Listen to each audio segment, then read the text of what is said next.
Magandang umaga po. Narito na po magiging lagay ng panahon ngayong umaga ng Martes, July 7, 2026. Pero bago yon, baka pwedeng palike at share naman ang video na ito.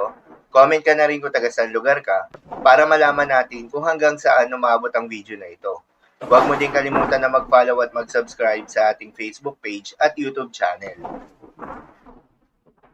Sa kasalukuyan na tayo sa Pag-asa, yung binabantayan na bagyo sa labas ng Philippine Area of Responsibility na may international name na Bagyong Bobby ay bahagyang bumilis ang pagkilos habang patuloy ang paggalaw pa west-northwestward na nasa super typhoon category pa rin. Huli nga itong namataan sa laing 1,950 kilometers, silangan ng southeastern Luzon. Taglay ang lakas ng hangin na umabot sa 205 kilometers per hour malapit sa gitna at pagbugso na umabot sa 250 kilometers per hour. Kumikilos pa west-northwestward sa bilis na 25 kilometers per hour. Ang nasabing bagyo ay inaasahan na papasok na ng Philippine Area of Responsibility mamayang gabi o bukas ng umaga. At kapag nakapasok na nga ito ng Philippine Area of Responsibility, bibigyan ito ng local name na Bagyong Inday. Sa ngayon, hindi ito nakikita na magda-landfall sa ating kalupaan, pero posibleng lumapit ito o mag-close approach sa may extreme northern Luzon. At sa pagdaan nga nito, ang pinakamataas na tropical cyclone wind signal na posibleng itaas ay wind signal number 2 or 3.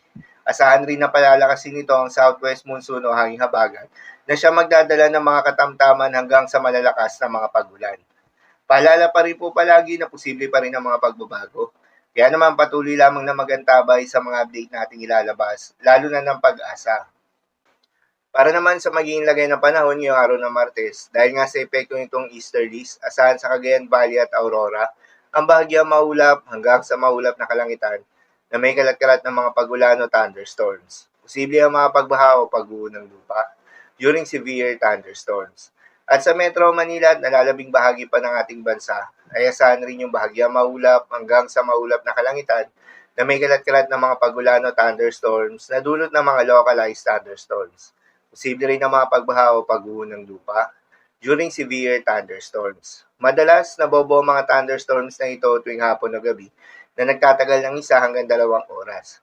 Kaya naman ingat sa mga posibleng banta ng pagbaha at pagguho ng lupa, lalong-lalo na sa mga lugar na inuulan na noong mga nakaraang araw pa.